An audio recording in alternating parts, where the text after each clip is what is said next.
Hello, everybody. It is episode 134 of Recotopia. Today's big recommend is going to be Frailty from 2001. I'm Chris Atkinson, joined by Aaron Dicer. Hidely ho, murderinos. Yeah, the murderinos are in effect today. That's right. And I'm talking to you, chat. You're the murderinos of my heart. Hello, chat. Thank you for coming out and watching us talk about movies on a Tuesday. I will start us off with our small recommends. And I'm going to go back to 1948 and Abbott and Costello Meet Frankenstein. A movie that I considered for comedies through the decades in the 40s. And I think I was like ultra concerned about not being able to find these things on streaming. And now it's just like, I want to do this movie, so find it. But I went ahead and I watched this one. This is a lot of fun. This is coming that at this point, Universal has done monster pictures, Wolfman, Frankenstein, Dracula, the Invisible Man. They've been doing these for a long time at this point. I think it's about 17 years they've been doing it at this point when Abbott and Costello meet Frankenstein. And the title is somewhat misleading because they meet everybody in this. They meet Dracula, they meet the Wolfman. But it's a silly premise, of course. It's Abbott and Costello are like delivery men. They work at some sort of like packaging house thing, and there's a very important package coming in from like Transylvania or Europe or whatever, and it's got coffins with Dracula's remains and Frankenstein's remains in it. And meanwhile, Costello is being approached by two women, and Abbott's just like, what in the world is going on? How in the world are people attracted to you of all people and everything? And it turns out that they have other plans for what Costello's doing. But anyway, for some reason in this movie, Dracula wants to resurrect Frankenstein because you got to have a plot somehow, I guess. But this is just an absolutely silly movie. And if you like Abbott and Costello, you like this old style of comedy where it's just a lot of like, slapstick and just general silliness overall. This is a lot of fun. I think, seeing a movie like this in this day and age, it's easy to see the age of it. It's not like uproariously hilarious to me watching it these days, but man, it's so fun and it's so short too. It's definitely worth a look, and especially since we are getting into Halloween season, if you want to see something that's not as scary or whatever, this would fit the bill.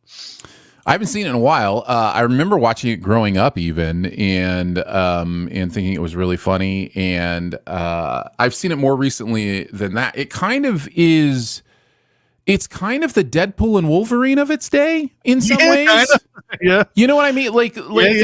There's this idea, like you mentioned, that the monster movies have been going on for a couple decades, just like Marvel's been going on for a couple decades. Mm-hmm. And they both just kind of parody and, poke fun at, these kind of genres while kind of being that genre itself. And Abbott and Costello are really funny together. My understanding is, like many pairs, they didn't much care for each other off the screen, which is so weird. But I know, but I don't know if that was. I'm sure there's plenty of documentary evidence about this, but when the funny guy is always getting the laughs and the straight man is always just kind of like, oh, I guess you're there, then yeah. People just don't realize that you need a Bud Abbott for a Lou Costello. You need that, and it's just as an important thing. But because Abbott all the way through this is the guy who just doesn't believe Costello no matter what. Because that's the real fun of the movie is like every single time he sees something, Dracula or whatever knows instinctively not to be in the area whenever Abbott turns around. it's just a lot of fun in that way. But yeah, I'm not surprised. These comedy teams, all of them, I think, had some sort of problems like that. Yeah. So Yeah. But yeah, it's definitely worth a watch. Yeah. My first small recommend came out recently this year. Turtles All the Way Down. I saw this a couple weeks ago. Haven't talked about it yet, but wanted to throw it out there. I think this is streaming. I can't remember which service I saw it. I should probably look that up. But this is Isabella Merced and Creed Cicino, I think is maybe how her name is pronounced. But they are friends.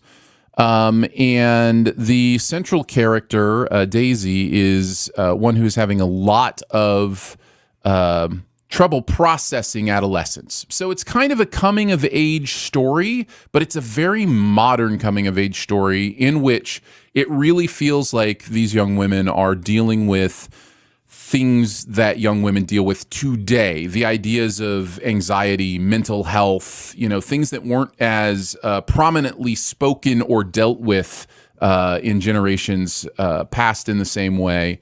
Are being confronted here, and I think it does it in a pretty authentic and beautiful way. And it's one of those movies where I don't feel like there are any easy answers. Like the movie doesn't hand you something on a platter and go, "This is how they made it through adolescence." You know what I mean? It lets you live adolescence with them and try to figure it out. And It has some quirkiness to it, a little bit of a sense of humor to it, and yet it still definitely gets serious. And I teared up a few times as well. So I really liked this movie. It made me feel things and think of things, and allowed me to put myself in other people's shoes in an interesting way. So yeah, I liked it. Haven't even heard of this movie, so okay. I'll have to take a look at where that's streaming. It's on Max. Streaming on Max. On Max, yeah, absolutely. But Isabella Merced, I've seen her in quite a few things, and wasn't she Dora? She was in the live action Dora, I think. Oh, that could be. I don't remember. Yeah, but yeah, that could and be. She's had a name change over the years too. I can't remember what the what the issue was there, but anyway, it sounds intriguing. I'll have to give it a look. Yep. Good stuff. My second one is I went into the world of Giallo and watched Mario Bava's Blood and Black Lace from 1964. If you're unfamiliar with Giallo, it's basically just like it's a murder mystery and horror elements. I think there's a lot of debate as to what really truly defines Giallo movie, but it's kind of, if you see it, you'll know it when you see it, kind of that type of thing. Sure. Especially like the use of the color red seems to be a big deal in these movies, even though Giallo means yellow. But the color red is a big deal, and like lavish sets, lived in sets. Or maybe they even find real places. That's how, like, it's just these places, you just kind of want to live in them. They're like over the top. But this is concerning kind of like a fashion model agency or whatever. And one of the women who works there, one of the models works there, arrives for work, and then a killer in a white, like complete like mask, it's not a mask of anything, it's like a leotard or something like that, kills the woman. And then she doesn't, obviously everybody's like, why isn't she shown up for work? And then they find her body in the building that they work at. And so this mystery starts happening. A diary is discovered, and it seems like everybody has an entry in that diary that they don't want anybody to know about. So therefore, everybody's a suspect. And then suddenly, people are dying one by one throughout the movie as it goes on. It has its usual, I guess, surprise ending or whatever, like who the killer is and why they're doing what they're doing and blah, blah, blah, blah, blah, and all that type of stuff. I thought it got a little hokey at the end because it's a lot of like people kind of talking out what they were doing the whole time and just explaining the murder plot. But man, I just dig this. I just dig these type of movies because it's so over the top. Everything about it is so like, The murders are like just are elaborate and like I said, these sets that they keep going through are just like, they're just unlike anything that you actually deal with on a day-to-day basis. These people are running through things that are like, what is this place? What is this apartment? This apartment doesn't look like an apartment. Of course, it's also the 60s too, and it's in Italy, so like who knows? But but like a lot of these places just I love how everything's just so well populated and lived in during this whole thing. And it's a good like who done it, who guess who the killer is type movie, everything. So I highly recommend it. Yeah. I will put this on my list. However, I'll put it towards the bottom of my list, just because it's not typically the kind of movie that I enjoy. No, I would not put this on the list of like high priority dicer movies. Right. Yeah, got it. My second small recommend is I think the only Bong Joon-ho movie I hadn't seen, which is Mother. Yeah. And I loved this. I guess not a surprise. It's so fun going back and watching these old Bong Joon-ho movies because he so clearly understood the art form from the beginning. Like even if you are not immersed in some of the cultural references because, it's not a culture that's yours or, those kind of things, the way he uses the camera, the way he uses his actors, is just, it communicates everything he needs to communicate. This is a story about the ultra protectiveness and vehemence of what it can mean to be a mother. And in this case, the mother is defending her son, who I don't want to give a lot away, but we definitely know from the beginning is dealing with some mental disabilities, and so he is accused of a murder. And we'll just, say that it goes from there with her being the only one that seems to care about trying to absolve him from this murder. Mm-hmm. I was in this movie the whole time, but the way this movie finishes its story and the mechanics of its plot is so good and so fascinating to me, not just on a reveal kind of level or story turn kind of level, but on a thematic level. What it does to this mother through this movie is just really brilliant stuff. The performances are great. And like I said, it's just so well directed. So it's just a really great watch. So if you haven't checked out Bong Joon-ho's old stuff, Mother's definitely a good one. I have seen this movie and I remember loving it, but it has been since it came out, since I've seen it. What was the year on this? It feels like 2009. Forever. So 15 years ago, something like that. It's been since 2009 since I've seen it. But what's great about this is if I do decide to see it, it will be like watching it again yes. for the first time. Yeah. I won't remember much about it, I don't think, even though I remember just really, really loving it. Yes, and not to be confused with Mother, the Darren Aronofsky, Jennifer Lawrence movie. This I remember this being good. I can second it, even though I haven't seen it in forever. It is one of those weird search term things. Like you can search for Mother, you're not going to get this movie. You can search for Mother movie, still not going to get this movie. Nope. Mother 2009 movie. That's where you got to go. I don't know where studios started deciding that these single word movies, I know that a lot of these movies are called something else at first, and then this one is just a translation thing. I'm sure. I don't know if it was called just Mother in Korea, but these studios, the other day I was reminded that there was a movie called Serenity that has nothing to do with the Joss Whedon movie. That I've seen that one too, and I was like, why did you call that movie Serenity? Like that, I will always have to correct people who think that I'm talking about the Joss Whedon movie when if I ever talk about the insanity that is the other Serenity movie, which happens to have Matthew McConaughey in it. There you go. All right. On to our big recommend, which is 2001's Frailty. This movie is directed by Bill Paxton. It was his feature directorial debut. We start at FBI headquarters in Dallas, Texas at 10:25 p.m.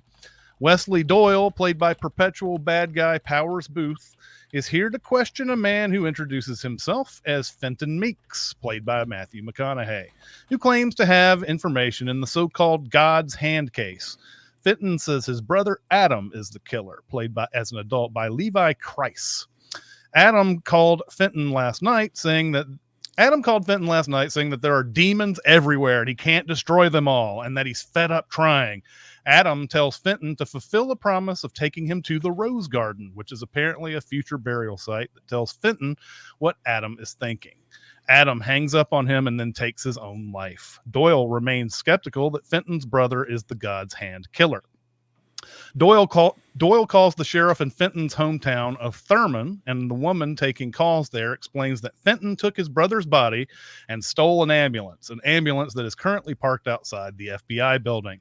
But apparently, all will be forgiven if he brings the ambulance back. While Fenton seems to be drawn to a picture of Doyle and his mother, Doyle tries to get him back on track with the story.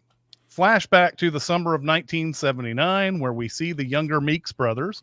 Matt O'Leary plays Fenton and Jeremy Sumter plays Adam, walking to the aforementioned Rose Garden, which is adjacent to their family home.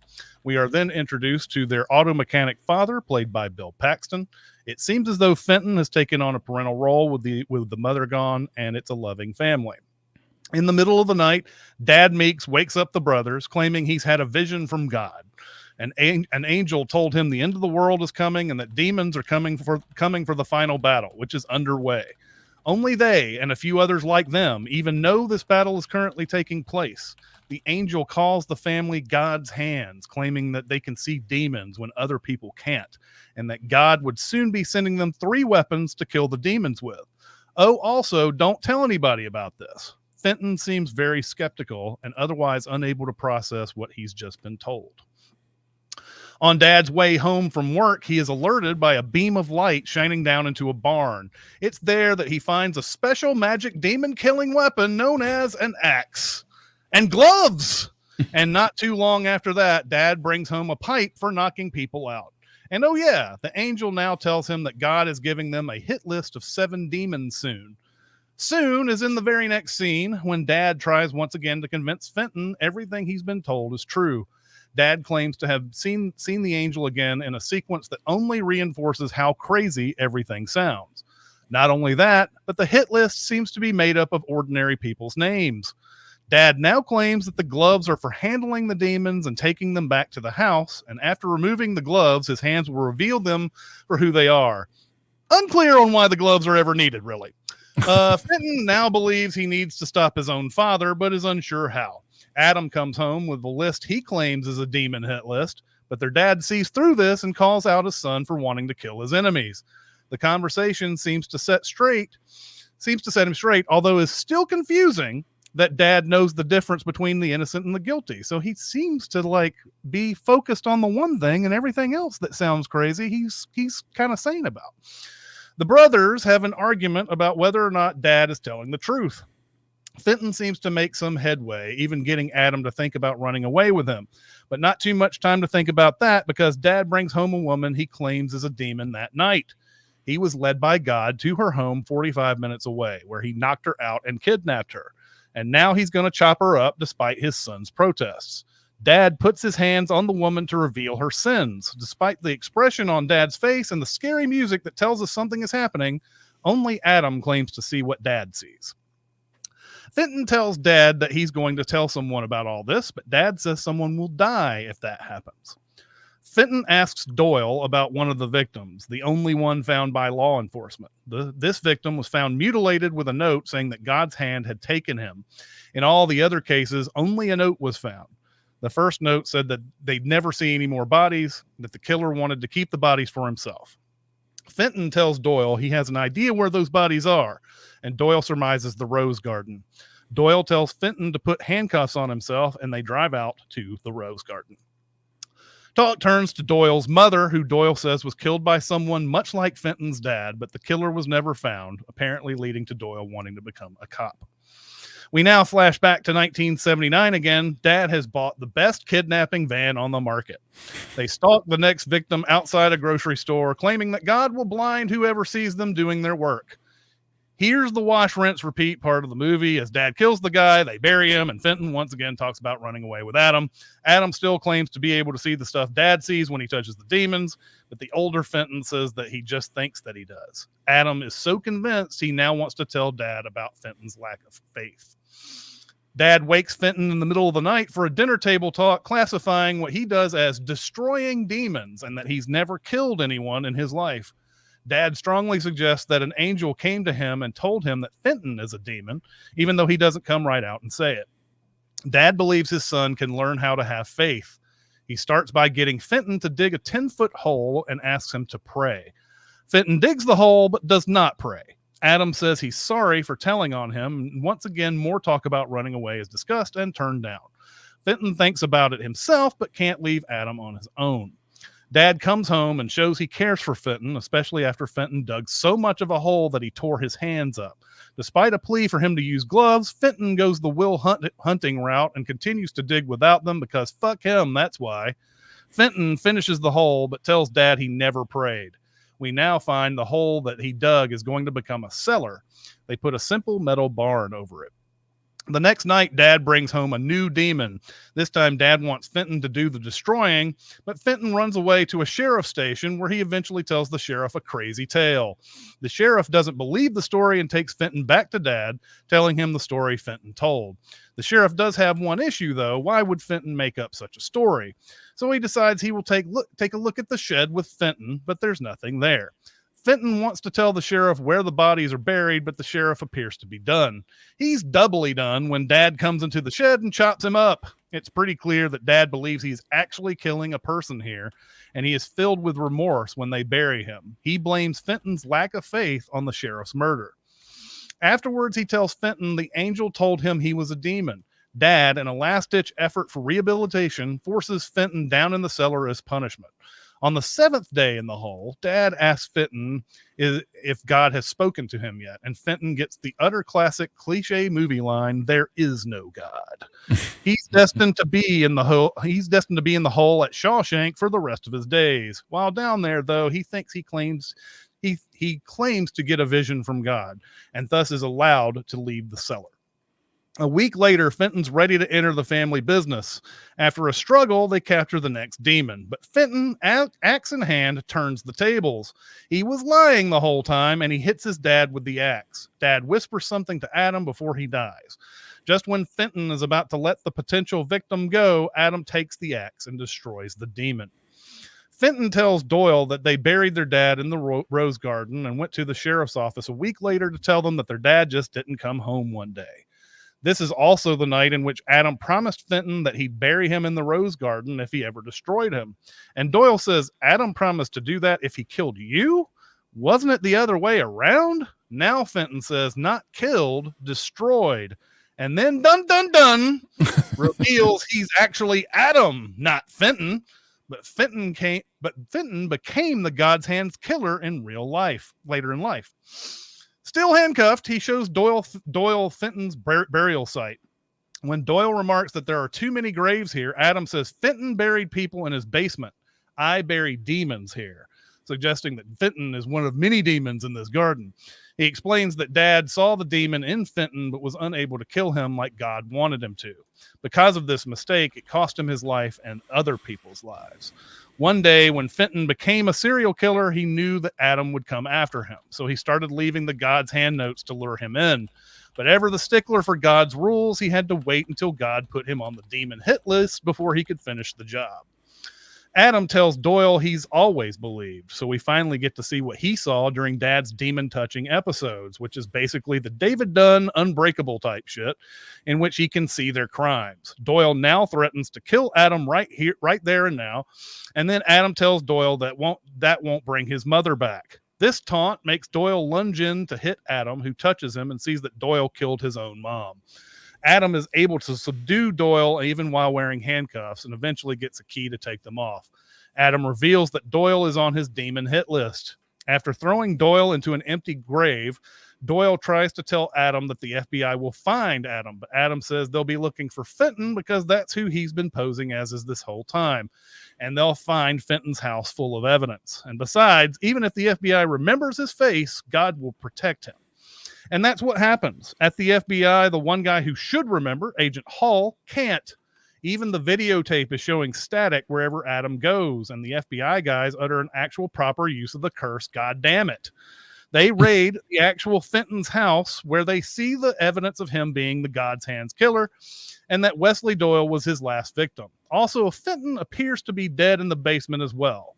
Hull, who has no memory about Adam, goes to the Thurman Sheriff office where we see that Adam is the sheriff. He tells Adam he needs to talk to him about Fenton, that he was the famous serial killer that they've been looking for and that he was found deceased in the basement. Adam shakes Hull's hand and tells him he's a good man. We also find out that Adam married Becky, the woman who confirmed Adam's nonsense with Doyle at the beginning of the movie when he called the sheriff's office. She obviously knows what Adam does and believes in it. And we end on a shot of the happily married couple who work in law enforcement and wait for orders from God to kill more demons. And that's it. That's how the movie ends. Aaron, what did you think of Frailty? I liked this movie, really liked this movie the first time I saw it a couple months ago. Second time through, I love this movie. It got better for me. It is one of those aha movies the second time through. And, reminds me a lot of Sixth Sense or Fight Club or, some of those others in that way. Like the second viewing is so rewarding. I will say my first time through this, I actually kind of didn't like the movie for most of it because it felt very cliched to me. Oh, here's another religious nut that's killing people, blah, blah, blah, blah, blah. And it was only at the end that I realized that this movie had been using those normal thoughts against me the whole time because something else was going on. And it's kind of a... it's a superhero movie. This is a superhero movie shot like a serial killer movie. And that's just really fascinating because when you think of what this dad is saying, under the context of watching it the first time, you are viewing it as an authentic, real world thing that's going on. And we've heard of these kind of people. So in fact, I think the movie is slightly based on a real life example of a father and son serial killers who killed a few people because they thought God wanted them to. Like, we've heard of this thing.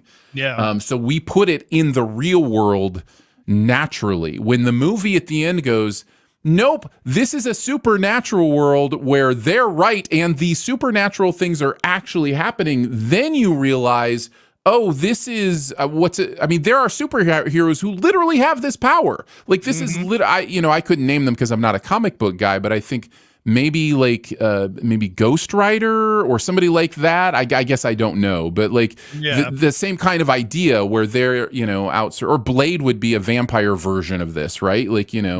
Has the power to see the unseen and to take care of the terrible people because these people are terrible. They are demons in what they're shown to be doing. So I definitely liked it even more the second time through, especially because of the way it plays with your expectations and uses those against you.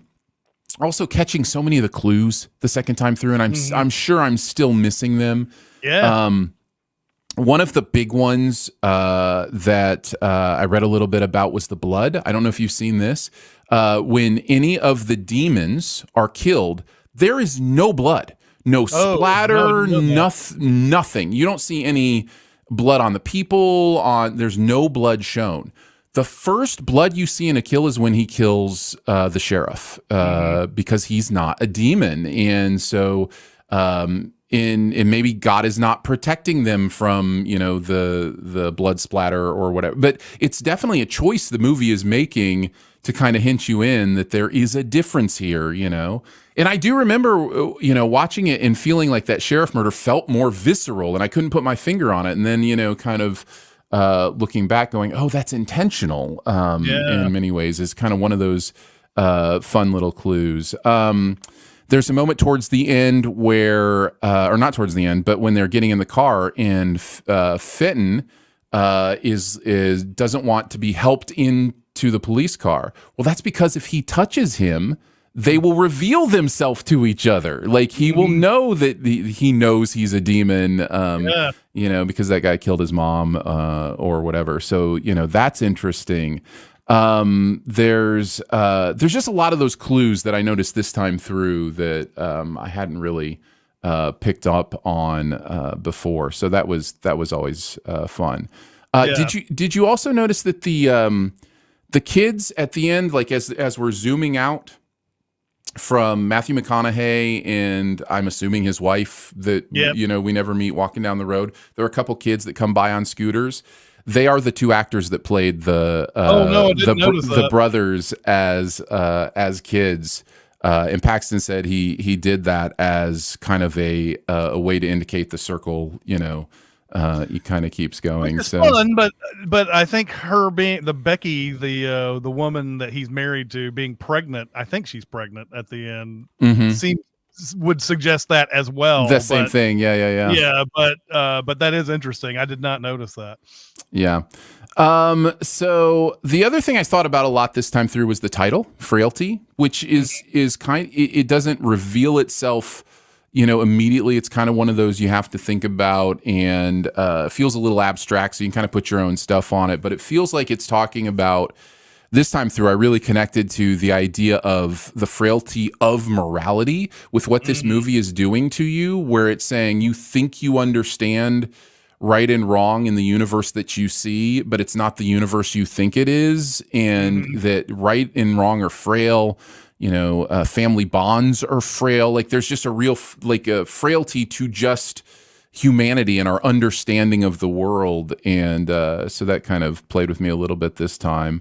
I also read a little bit of trivia that I wanted to mention. James Cameron, actually in one of the original cuts that he saw, they were revealing these visions as he was touching them the first time. So like when he touched, the guy the first time, it would reveal that he picked up a little girl or whatever. And, and so Cameron said, no, you have to wait to the end to reveal that. Otherwise, some of the audience is going to be too clued into, there's might really be something here, because it won't look, they're not going to see that as his imagination. They're going to see that because it's on screen in front of them as something that actually happened. And so he suggested to move all that stuff to the end, and I think that's a great, correct choice. Yeah, a correct choice. I do have a question for you. One part I don't understand. We see Fenton, the real Fenton, right at the beginning, take his life. Did that really happen, or did Adam kill him? I think Adam killed him, because that's what I thought too. Because that's what he reveals at the end, because he says he had to wait for him to be on his list, and then that's when he shows up to the house afterwards. Right. And yes, I think the story that he tells at the beginning is a ruse to get him in with trust with the FBI guy. So that one story tells him, hey, I know what's happening. I have the body, and I can lead you to wherever his victims are. And that gives, and once Doyle calls the Thurman sheriff's office, and they just kind of say, oh yeah, that crazy Fenton or whatever, that gives it even more credence. Of course, that girl Becky is working with Adam the whole time. But yes, I do believe the entire story at the beginning is a lie, so that he can get in. Weirdly, he can get trust from Doyle, the FBI agent, at the beginning, because if he goes right off and says what really happened, then now he's murdered somebody who is technically innocent in his eyes. So that's where I landed too, and the only reason I still had questions is because, unless I'm missing something, it's the only actual visual we're given on screen that is false, right? Like Yeah. everything else I think we see on screen is the true thing that happened. Even the story he's telling about growing up in childhood, it's all true. It's from a different perspective. Right. And by the way, the hair color should have been another clue. Like Oh the yeah. hair colors don't match the boys correctly. Anyways, Yep. but yeah, so it's the only piece of visual evidence we see that actually didn't happen in the movie. And so I wondered if maybe he allowed him to kill himself in that moment, in that really happened, or if it's just made up and for whatever reason Paxton was like, well, we can just lie to the audience on this. I mean, I guess that's possible. I guess that's possible because, he's still lying about a few things, right? There, though. Yes, and I always wonder too when you bring something up like this, like if that, considering all the careful details that you've just talked about the blood, not touching Doyle, and all these other different things, like. It would seem like if he was not telling the truth, they would not show the visuals of it and everything. And we get kind of what we get 13 years later with True Detective, where Matthew McConaughey is locked in in a room getting interrogated the whole time. But which would have been compelling in its own. I mean, I guess, if you knew what that True Detective would look like 13 years later, maybe you would have done it that way. But yeah, that may be a choice that they left in, and just, or you're like you're saying, he said, I'll let you kill yourself. And that all the things still fit there, but he's still lying a little bit. So yes, no, I'm not. He's lying the whole time. What I'm talking is the visual doesn't lie to us, except in that one moment, if that's not what really happened. The only other thing I would mention is the axe is named Otis, and there's lots of internet theories for why that is. I don't believe the dad's name is ever given, so some people think that the dad's name is Otis, and so that was a sign. Other people think it stands for Only the Innocent Survive. I haven't watched this with the commentary, but apparently. Maybe it was in the commentary. I can't remember. I got this from IMDb, but apparently Paxton said that he met a homeless man and wanted to help him out, but he didn't want charity, and so he bought the man's name rights, and his name was Otis to put in the movie. So he was able to give him money for something as opposed to charity. But that could be, complete Hollywood BS. I have no idea. Right. But anyways, it's interesting because it's never talked about in the movie. Why it's called Otis. So I found that fascinating. Yeah, I know. There's a lot of things in this. I debate whether or not I'm glad they don't go into the weeds about a lot of things, or if I wish that I could see what's going on the entire time, because the old adage, God moves in mysterious ways, is not is no more prevalent than in this movie, because people we know are demons. They can't kill them until God tells them that they put him on the hit list. And you sit there and go, why not? And is everybody who murders and everybody who does anything, are they all demons, or is it just a select few? I kind of wish I knew, because to say that all humans kill only because they have demons in them is kind of a weird thing to say, I think, but it's interesting, because I think if we know more about all of this, it's going to start not being as interesting and anymore. I'm kind of glad they didn't go into the weeds as much into that, but I still kind of want to know what they think is going on there. I agree. I'm glad they don't spell it out. My instinct is that no, not everybody that does bad things is a demon, that these specific beings are demons, and that's part of the reason they're doing bad things. And that's why it's so dependent on the connection to God to tell you who it is. Kill the people he tells you who it is, then you're protected. People won't remember who you are. Videos will have static on your face, all that stuff. So. And it almost almost seems to suggest that God doesn't know everything in this because think about, like, Bill Paxton getting the vision, and the angel says your family is a bunch of demon killers, but one of your sons, he's a demon. I mean, he doesn't tell that right off, or at least his dad doesn't reveal that at the beginning. I think we keep seeing the angel came to me again, or the angel came to me again. How many times is the angel really coming to him? Did he find out that he was a demon before he revealed that he was a demon? I don't know, but it's a really interesting, to me, it's just a really interesting thing that they keep kind of in the background. And I think, again, it probably is a better movie for it. I did like the beginning of the movie where you have Adam singing that I got the joy, joy, joy, joy down in my heart, and he's trying to get Fenton to do it, and it immediately tells you that Fenton is not on board with correct. I love that little detail, because it seems like a very innocuous, but it clues you in immediately as to what's going on with all of this. Yeah. So yeah, I enjoyed that. I was for certain too when they revealed that the woman her name was Becky, that was the girl they were talking about at the beginning of the movie that threw up, and the little girl that threw up and was beautiful. But no, that girl's name was Katie. I went back and I was like, I thought that would have been such a nice detail that they brought in, that it was this girl Becky, and then he married Becky 20 years later. I thought that would have been awesome. But it's just a detail I'm offering the movie for free that they can't do anymore. For the remake that is certain to come in another 5 years.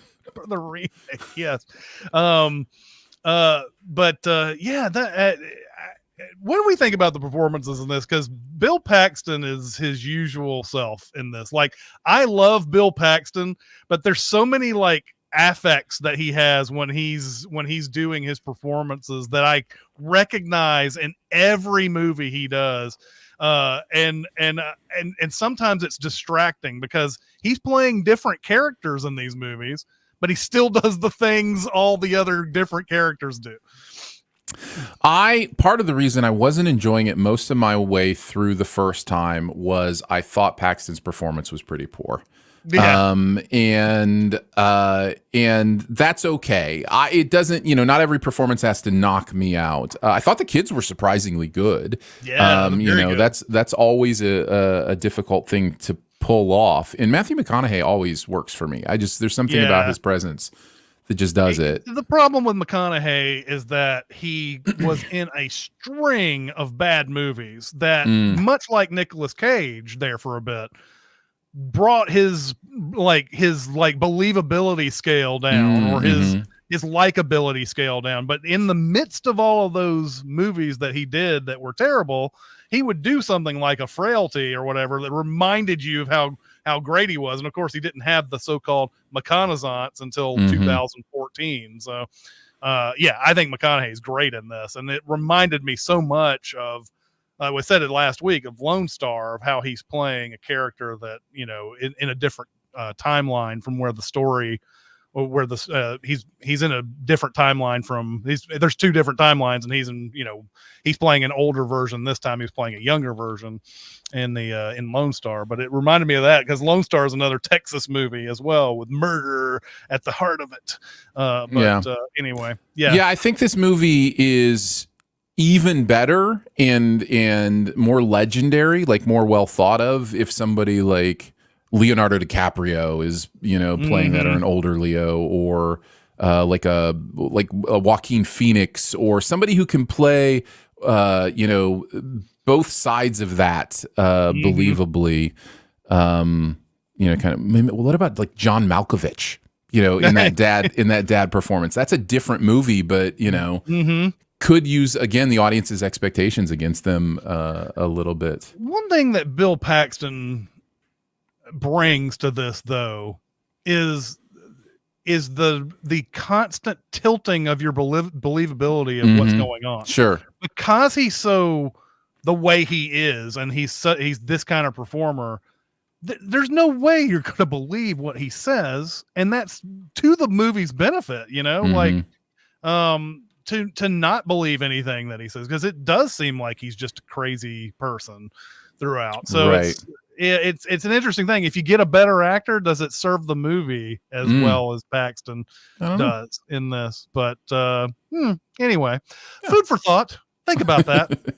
Give me your answers next week. All right. Let's go to our super secret double feature.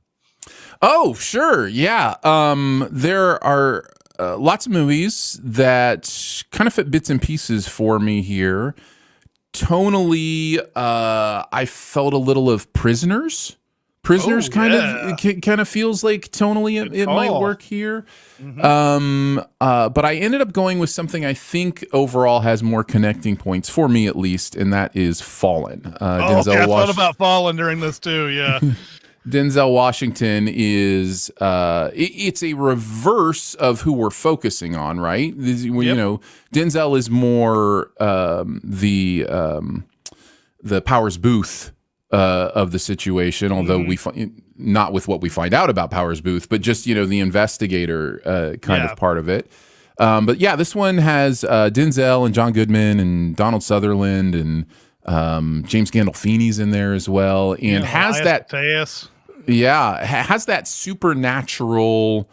All the things you thought were fake are actually real kind of thing going on with it. And it has just a killer ending. Yes, it does. It has a 1, 2, 3 punch of an ending that is just wonderful. So so Fallen. Talk about Jim that probably needs to be big recommended at some point. It's this one, because this movie got buried back in 1998, I believe is when it came out. It just you kind of think of like almost all Denzel movies being a hit in one way or the other. I don't think this one registered for a lot of people. But that's something I want to revisit one day, is Fallen, for sure. Yeah. Yep. All right. What will be next week's homework, Aaron? Well, it's always a fun time when Aaron tries to pick horror movies. Yes.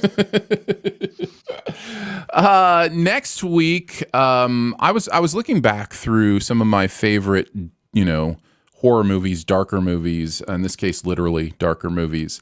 And I haven't watched this in a long time, but remember being blown away by it. So I want to revisit Pitch Black. This is crazy. I was like, at first I was like, Pitch Black. You mean the Vin Diesel? I had to actually look up and see if there was another Pitch Black. Did you hate this? No, I really like this. Oh, movie good. Yeah, I mean, I don't like the movies that came after the Riddick movie. Correct. Yeah. This is really good. I like Pitch Black a lot. The director, David Twohy, was like he was a star screenwriter all the way through the 90s. I think can't remember which ones he did, but he was one of those go-to screenwriters for a while, and then he started doing his own. He started directing his own movies, and this was one of the first, if not, it was like one of the first ones he did, I believe. But yeah, this is a good choice because I haven't seen this in forever. It'll be good revisiting it. It's a big, blockbuster type movie, which we don't usually do, but I think it's kind of gotten forgotten a little bit. Well, and it's kind of gotten pushed away because Vin Diesel has so locked himself into this certain kind of actor that only does Fast and Furious movies and those kind of things, and you forget when he's put in early on in his career in this kind of role that his thing works in certain ways. So yeah, I want to go back and visit it because it's one of those movies, and you probably have these too, where you remember thinking it was great, like not just good, but just like great. Like I really loved watching this movie. And then as time goes on, you're like, really? A Vin Diesel blockbuster horror movie you loved? And so I'm excited to go back and watch it and either confirm, yeah, this is why I love this, or, I have different eyes now and, see it differently. But yeah, I really did love it when it came out. So yeah. All right, this will be fun to watch again for sure. Mhm.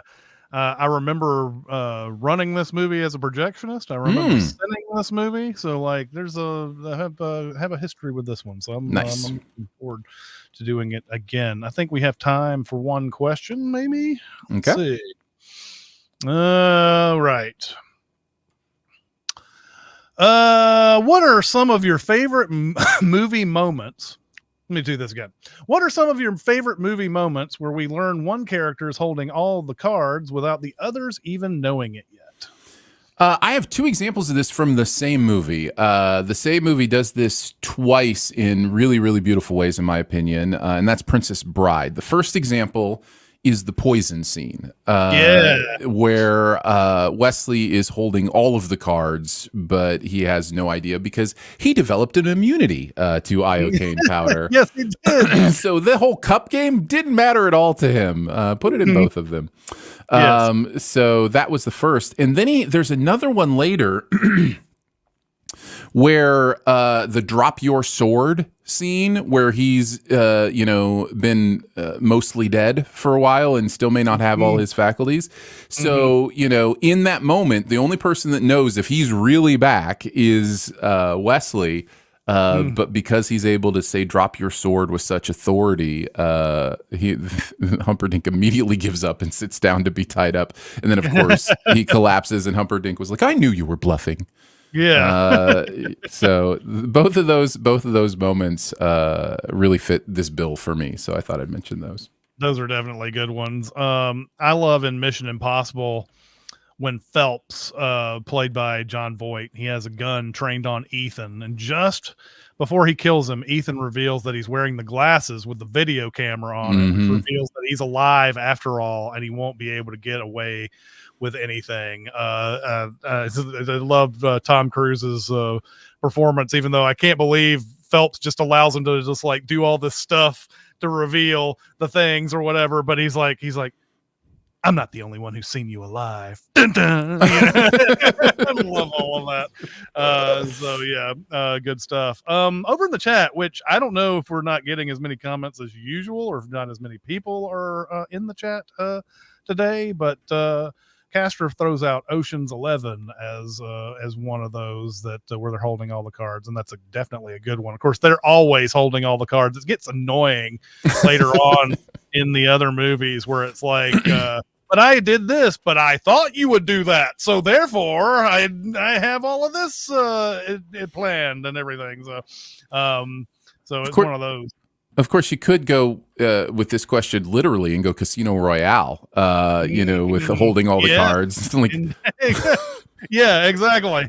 Yeah, like everybody just happens to get a full house and a flush. When you get the straight flush, amazing. What was the movie? What was the movie recently where somebody had 5 aces in their hand or something? I can't remember. It was one of those. Was it John Wick or a John Wick-like movie? Anyways, I shouldn't have brought it up if I didn't remember the title of the movie. But there's a really dumb poker scene in that movie. So Link says, would you consider Endgame with Iron Man at the end? I don't know if he has the cards the whole time in that scene. He has them for long enough that there is that feeling. Like he has the rings for long enough, even though it's just for a few seconds, that there is that feeling of Thanos didn't know. Like Thanos's reaction to that information is what this question is about, right? Where it's like, oh wait, I didn't realize you actually had, gotten those. So maybe that wasn't John Wick 4. Castro says it might have been John Wick 4. It feels like there was a card game, I believe, in John Wick 4 when he's trying to get the family name thing going on or whatever that is. I can't remember myself. The Tattoo also says the same with Joseph Gordon-Levitt in Sin City 2, also poker. Now I don't think I've seen Sin City 2 because obviously I didn't like the first one enough, but I don't remember part 2 at all. Either.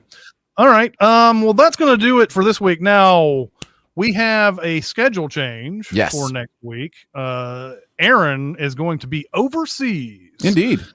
And so we're going to be doing our show on Monday. I believe it's at 3 Central. Is that correct? Or is it correct? Yeah. Yeah, Monday, 3 p.m. Central. 3 p.m. Central. So do the math from wherever you are, and that's when we'll be doing it on Monday, October 7th. And we will be doing the same thing the following week as well. We'll be doing that on October 14th, doing the pod. So keep that in mind for next week's live show. But yeah, that's going to do it for today. Pitch Black will be our homework for next week. Remember, it's Monday. And yeah, that's going to do it. We'll see you next time. See you guys. Ya. Bye.